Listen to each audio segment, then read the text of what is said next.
I'm a kindred spirit. Is that Yes, what you said?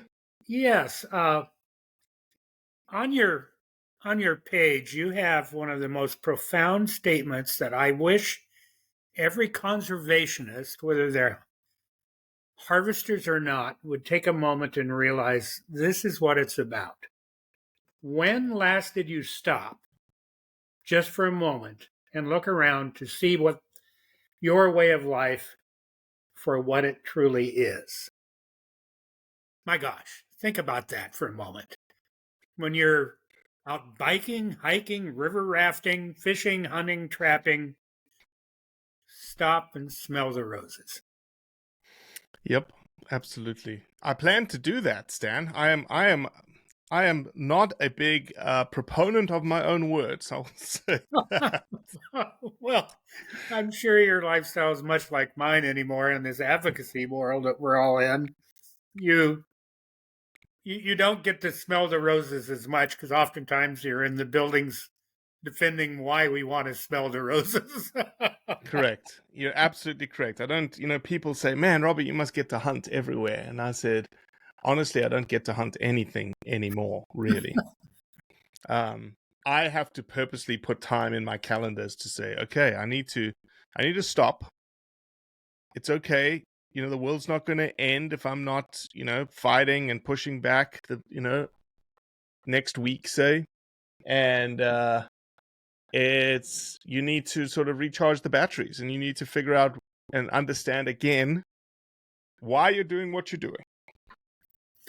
That's so true. And I don't get to spend the time on my trap lines and in my drift boat catching winter steelhead or doing all those various things that literally formed my soul. But wanting others to do that, I mean, that's a cause that you and I both and many thousands of others share. It is a lifestyle. It's a nature connection unlike others. And if you don't have those roots, those blood origins, that's such a perfect moniker for this whole situation we're in, why we are so passionate. That's why I said kindred spirit, no matter what continent you're from. Mm-hmm. No, Yeah. agreed. I think that if you've hunted outside the US or even in the US and you show up in hunting camp or you show up in a diner or something like that and somebody goes, oh, you're a hunter. Oh, I'm a hunter too.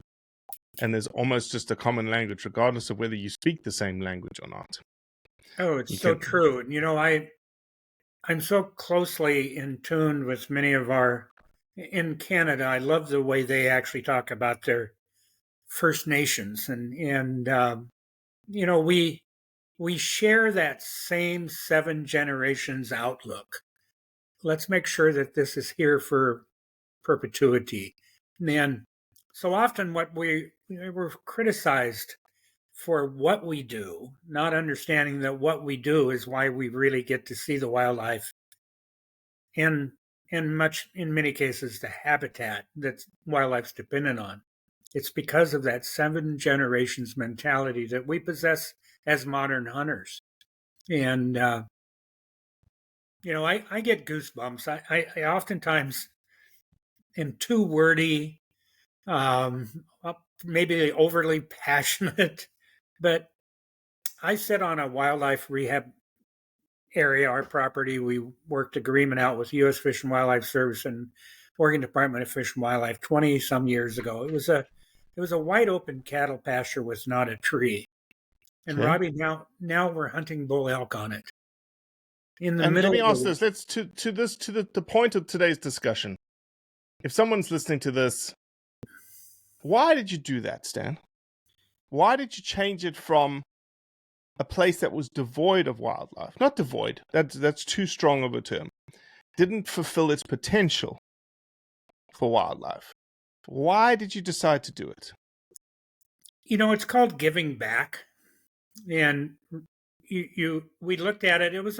We had cattle on it for years, and it was one of those things that it was the right thing to do. I guess that's it. It's hard. It's really kind of like hunting, why we hunt and everything. Oftentimes it's hard to put into words, but when you look at 95 Western Bluebird boxes up on this place. And you know, it's that simple, but yet it's that complex. That would be a hard thing to say other than watching bald eagles, watching coyotes, seeing bulls and bucks, um, hundreds of violet green tree swallows daily. That's just who we are. And Naturalists. yes, yeah, I mean, yes, we harvest. We understand circle of life and giving back and taking. And if you're going to take, you need to give back. And I guess that is our circle that most hunter conservationists, trapper conservationists, it doesn't really matter what your chosen outdoor passion is, whether you're a hunter, a trapper, an angler, a hiker, whatever it may be. We all have a common thread, and that's our love of the outdoors and nature. And even though we hunt, we're very protective of what we do hunt. And that means from habitat right to harvest. So Stan Steele, welcome to the Blood Origins podcast. We've been bumbling along for 6 minutes without me ever introducing you. I do that always, which is fine. People are getting used to it by now. I think we're at the 700 podcast or something crazy like that. Stan Steele, who are you? What do you do? Where are you? Okay, I'm located just south of Corvallis, Oregon, in the middle of the Willamette Valley. I grew up on the McKenzie River in, mid-valley Oregon. It's one of its main tributaries to the Willamette, an incredibly beautiful river that was devastated in 2024 by the holiday fire.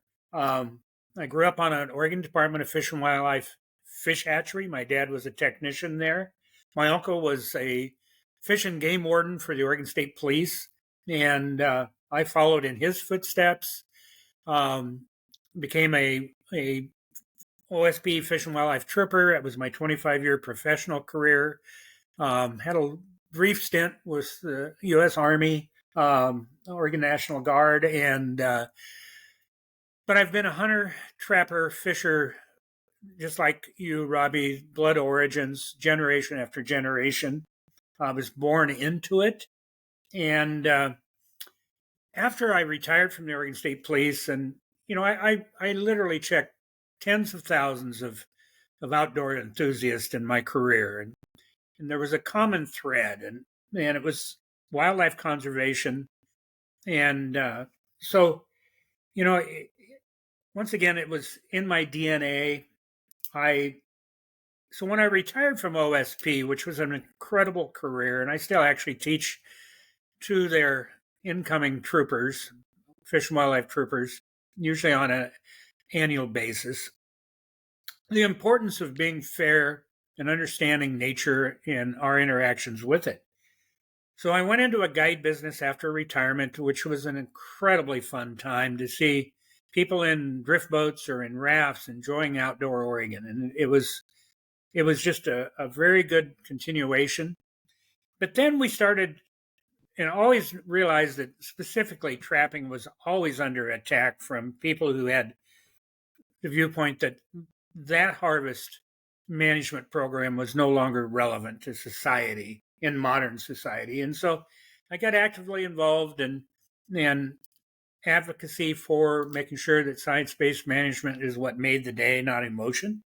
And so led it to where I am today. And at times I become extremely frustrated that we are dealing with more emotion on the regulatory processes and legislative processes. And so I've just became deeply immersed in trying to protect what you and I and millions of others around the world think is important. So Oregon, unfortunately, is one of those stepchilds in the United States that we constantly have headaches with, Washington State being probably the mother of the stepchild of Oregon at this point in time. Colorado is close on the heels of everyone else. Oregon, you guys have faced a number of initiatives, initiated proposals. I don't know the actual language in Oregon, but it's the whole You've had IP3, you've had IP13, you've got something else coming in 2025 that is accusing people of accusing farmers of sexual abuse through artificial insemination. Craziness, right?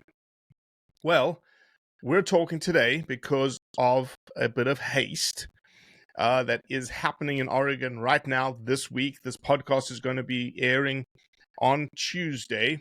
This Friday coming is a commission meeting with the Oregon Game and Fish Department, in which there is some scuttlebutt around the spring bear season of next year and some thoughts and proposals and questions and ideas to cancel it, i.e. following what happened in Washington State. Yes. So give us the laydown of what's going on, Stan. So very well aware of what Washington State, and I'll use a phrase from Moravia Raft Company, which says it best in its, look downstream.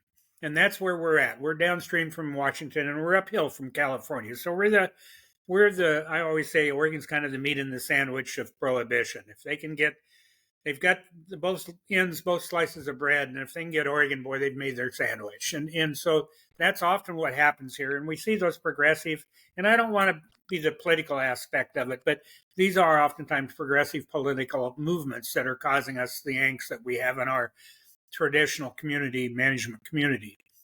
So the Washington issues have extremely dysfunctional Fish and Wildlife Commission there.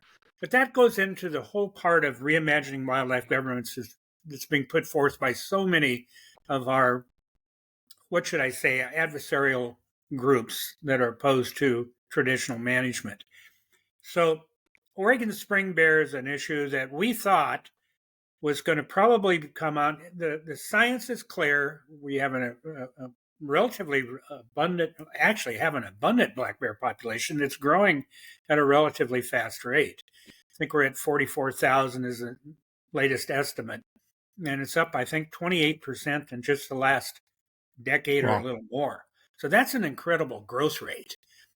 In 1994, Oregon ballot initiative passed Measure 18, which banned the use of bait and scent trailing dogs or hounds on harvest of black bear and cougar. And both those species, without having the most effective hunting means or management means, have really responded with a rapid population growth. So what was proposed for this upcoming round of big game regulations was a 2% increase in Northeast Oregon spring bear tags, and then an additional youth hunt, which we always are happy to see youth hunts because, once again, that's our blood origins. This is how we continue what some say is, Neanderthal tactics, but this is how it's important to instill our conservation values. So there was an Alsea Stott Mountain youth hunt proposed. And of course, with realizing what had went on with Washington, we realized that there was a real potential to have an adversarial response to the black bear proposals. And it's turned out to be true. We had warned ODFW that we felt this was going to probably occur here. And then this week actually, they started receiving numerous letters from people who oppose any hunting of bear, any take of basically any managed wildlife. So what we've done is tried to prepare ourselves the best we can, but the best preparation, and I've always said this, the best defense is a good offense. How many times, Robbie, have we noticed that we're always raising up out of the trenches to fight something that's basically overran already? Yes. Stan, I say it all the time. I say that hunting has, and it's a justifiable analogy. And, if you rewind the clock 20 to 30 years ago, being in the LGBTQ community you were in the closet. You didn't want to tell anybody. Today, they are out and proud and doing extremely well as a community. It's an incredible, turnaround success story. Hunting has done the opposite. Hunting has now retracted back into a closet. And every time somebody rips open the closet door and punches us in the nose, we come screaming out and we start fussing and throwing our hands up, and then we go back quiet and close the door again and leave us alone. You're so right. And I applaud the movements that have absolutely said it's time to, we're proud of who we are. Right. Let's be proud. And I applaud them. I encourage them. And I think that's a great example that you used. Why have we decided that we needed to be quiet? That aren't our values worth shouting from the rooftop? And they are, because we are America's and the continent's and the world's most ardent conservationists. What's always perplexed me is when someone says, well, you're an elk hunter. Okay, while I'm out there in the elk woods, it's pretty incredible to watch a gray jay follow me around. I mean, you're aware of your surroundings. You're more in tune with the natural, with nature, than probably somebody that's just taking a drive like my wife is today through Glacier National Park. They're both great, but one is absolutely focused with nature's right around you. It's in your pores. You're so tuned in. Why can't we express that? Why can't we message that? And because we haven't been successful at that, is one reason we're in the plight that we're in Colorado, Washington, New York City, fur bands, wherever it may be. We have a story, and our story is good. It's not full of misinformation. It's full of truth. But if we don't speak it, and I've said it for decades, if we're not telling our story, who is? Who will? Agreed. Yeah, that's the whole point of why we exist, Stan. That's how I started. It was the idea that born this idea of Blood Origin 7 years ago. And now it's just a matter of time and money, and us to get the money, to get the story out, right? That's where we're at.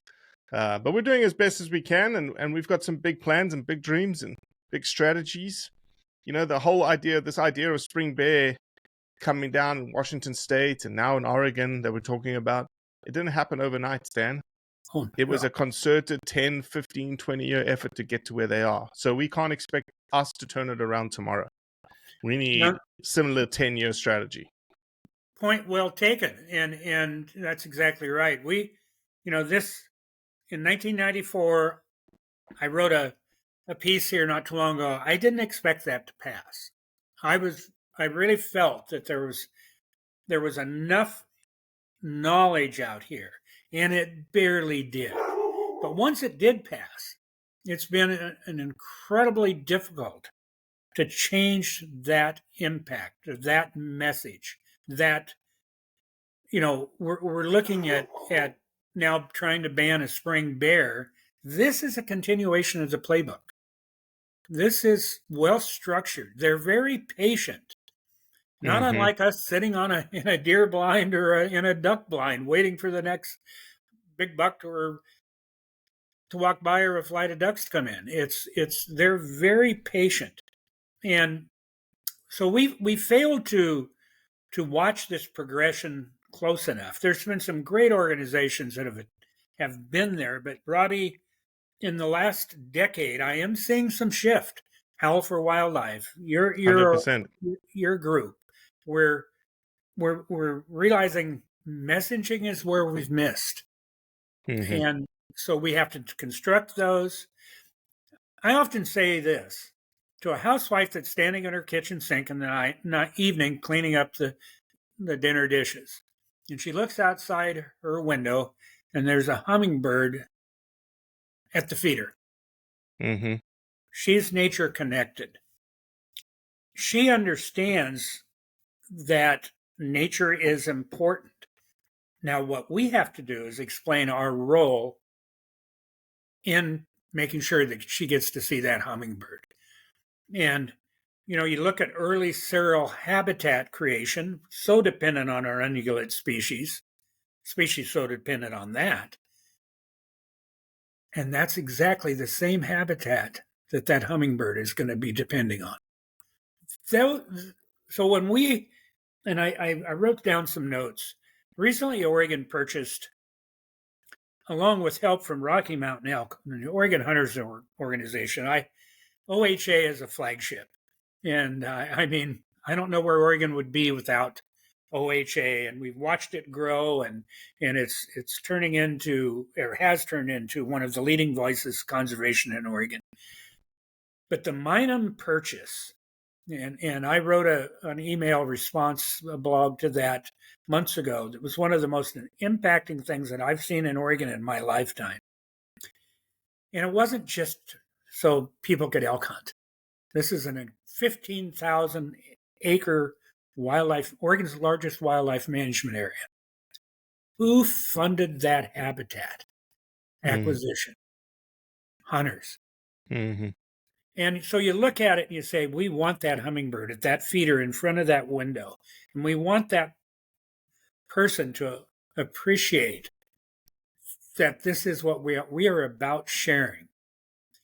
Robbie, one of the key things that really bothers me is that when I go to the commission meetings, and we had to argue pretty vociferously about the beaver harvest regulations for the next 2-year cycle in Oregon at a commission meeting in June in Chilcoin, Oregon.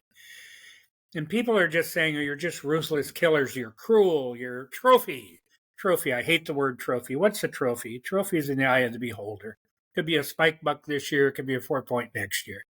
So, but we've allowed them to capture this narrative and say that we're cruel, that we're inhumane, that we're trophy hunters, and we have to change the narrative there. No, we're conservationists.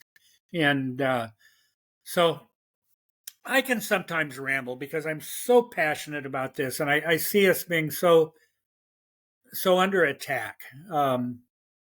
And so the spring bear in Oregon is a classic example of science is there to support harvest. It's a rapidly growing population of a big game mammal, and the limited impact that we will have through 2% additional tags or a youth hunt, to have that opposed, well, basically, I would say it's unscientific. It's based on emotion. And I was listening to one of the podcasts that you have this morning from a researcher in Washington on a multiple prey research project they had done on cougar and bears and habitat and everything. And I love the term that they use now, bottom up or top down. And bottom up is the habitat issue. The top down is a prey predator issue. And in a highly man-changed environment, we have to manage. And that's what a spring bear hunt is. It's wildlife management. And so to go against our professional biologists and say they don't know anything, that they're wrong, it's really one of the things that confounds me, especially with my old profession, is we rely on a doctor to diagnose an illness and then prescribe a cure or a way to treat it. But when we go have a wildlife issue and it's diagnosed, we discredit our professionals on how to treat it or treat the symptoms. Isn't that just confounding?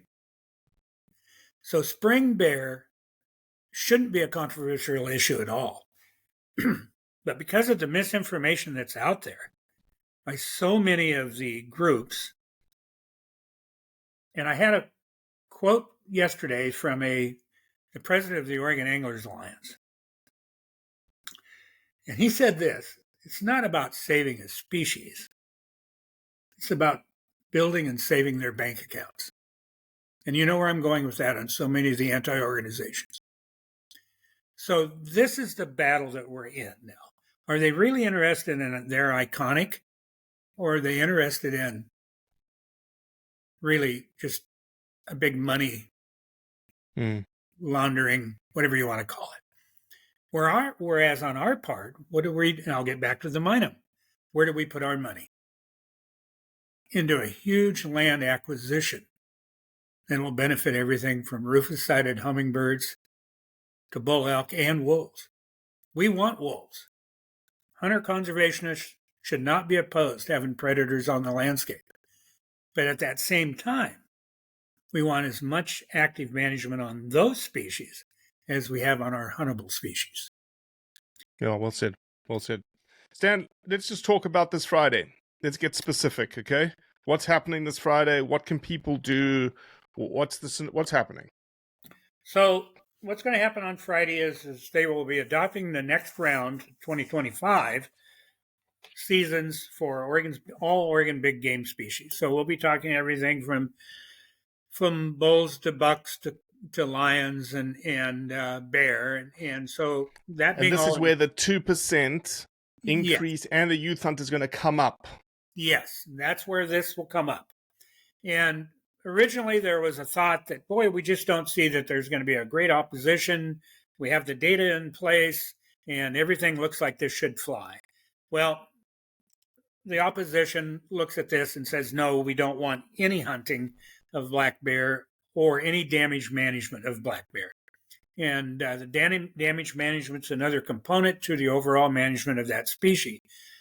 So what they've done is they've done the same thing that they started or did and successfully achieved in Washington, is send a whole bunch of form letters to the commission in opposition.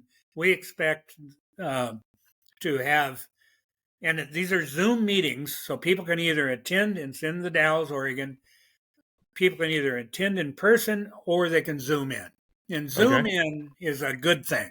But Zoom in also allows every computer to be active, anti, or pro. You know where I'm going with that. Yep. And so much like some of the other controversial issues in Oregon, hatchery management or whatever it may be, these can have a very large public audience and public participation, which is good. That's the public trust doctrine at its best. And so what's going on there is we expect this to be a very highly heated and controversial issue. But Robbie, the same things will be said over and over, whether it's in Colorado, Washington, New York, Vermont, Vancouver, BC, wherever it may be. It will come in with the same rhetoric: cruel, inhumane, trophy, not science-based, yada, yada. I mean, you'll hear the same script replayed. And so, our community just has to do what we said earlier.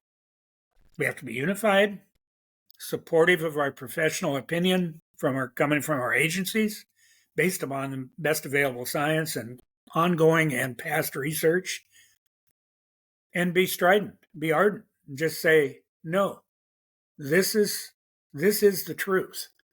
This is what science has shown us now, that we can have active management through harvest programs that will ensure long-term population viability. The threat of, and you read it and hear it all the time, we are on the next threshold of extinction. That couldn't be further from the truth with the North American model. We show us a species, a huntable, harvestable species, through the North American model that's threatened by our conservation harvest activities. They can't. But we will hear it, and in some cases, such as Washington Commission, that's a well-received message. In other words, yes, if we have a spring bear, we could imperil ecosystems. And there is why I'm so proud of of Blood Origins, Howl, and others that have now given us, our community, a voice. Now, the plight that I see, and I become really highly frustrated on, was 40 million fishermen in the nation, over 16 million hunters. We can be one of the largest politically active blocs that there is. We can sway elections. We can cause people to hear our message. But we are deficient in that. And you have a real, on the page, you actually have a comment on that. And how do we engage? And why aren't we more engaged? Aren't we worried about losing our passion and lifestyle? Mm-hmm. So when I give talks throughout the state, and I have for quite some time now, that's what I say: become engaged. Belong to organizations that are actually fighting for your values and your passions. And if you don't, I often say those who are not involved are as complicit as those who are pushing to see us go away. Mm-hmm. Mm-hmm. And so messaging. We introduced a bill twice in the Oregon legislature. It was built off of a program that was Congressional Sportsmen's Foundation has endorsed. And it was an outdoor education program. And there's one in Michigan.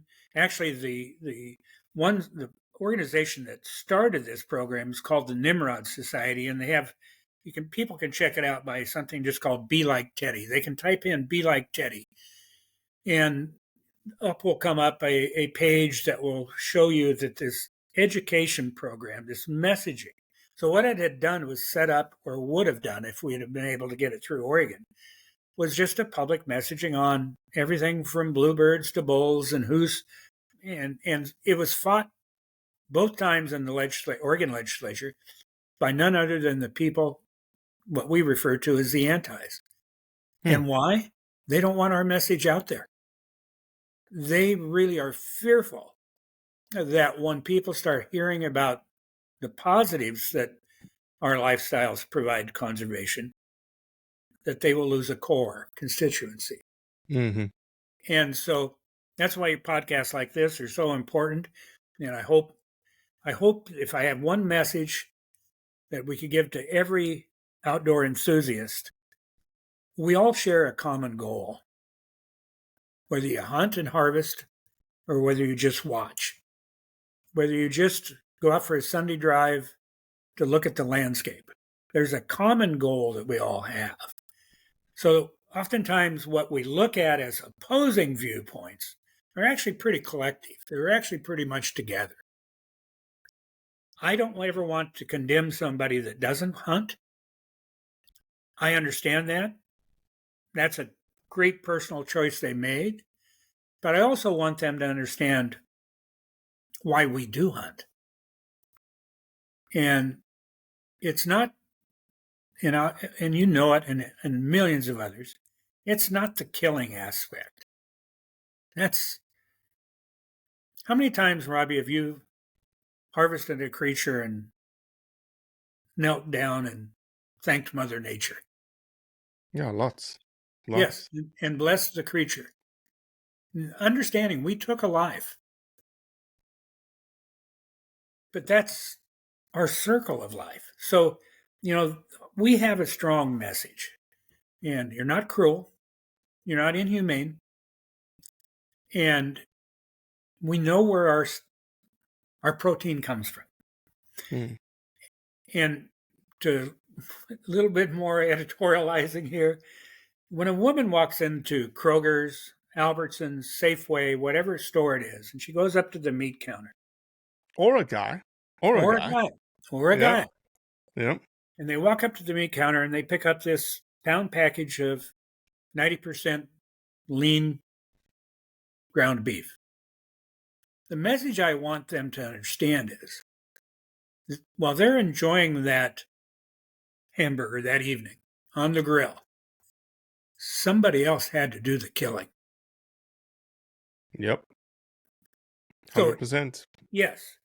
So in a society that's so nature disconnected because we're urbanized, understand that. That's just the way it is. But if you eat animal protein of any sort, somebody had to do the killing. Mm-hmm. We're much more directly connected. We are the somebody on our dinner tables.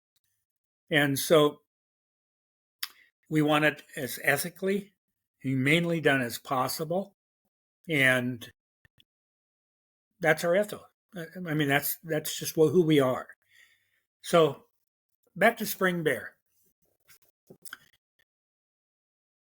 Bear are a great game animal, and they are great table fare.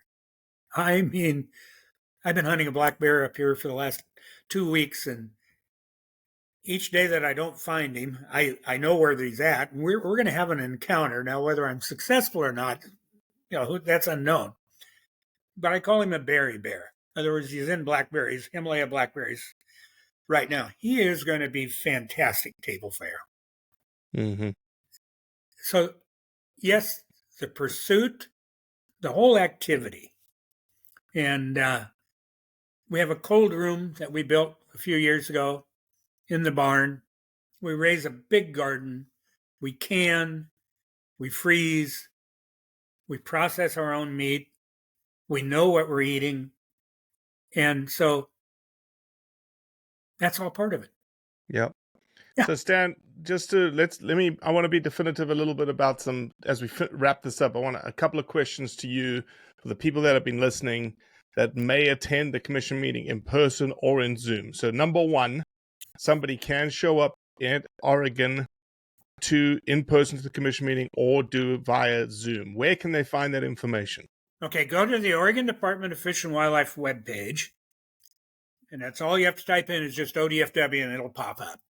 And then you can go down to, there'll be on the left-hand column of that page will be commission. And you'll see it. Click on that link. That'll take you to the commission. It'll show you the schedule, and you can sign up easily online to testify. Very easily. And you can either sign up to testify through that portal, or you can actually show up in the Dalles the morning of that meeting. It's going to be a long day. There's a lot of topics that are on there, from commercial crabbing to our big game regulation adoption. And, I encourage folks that, if at all possible, to show up in person. But if not, and I realize so many people are working because it's a Friday, to at least try to tune in and give testimony about the support of science-based wildlife management. They don't really have to elaborate any longer than that. Mm-hmm. We do have some talking points that are going to be available on Monday also. Okay. Howl for Wildlife will be putting something out. So will backcountry hunters and anglers. We went through those. They're all based upon best science. And so that's point number two from my perspective is there is great science from ODFW on black bears. But black bear population is increasing steadily. Rapidly. There is no impact through harvest on population dynamics, and there's no science to suggest that a 2% increase or a youth hunt would have a detrimental impact to the population, correct? Absolutely correct. Spot on. And so, it's comparable.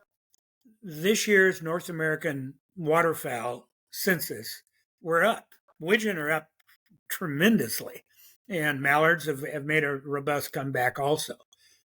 So you're looking at a lengthy season in all flyways, continental flyways.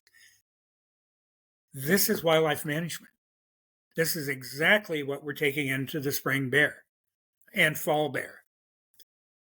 When we notice population or a trend going in a direction that we don't want to see it, as hunters and managers, we immediately have adaptive management processes take place – and modify our seasons.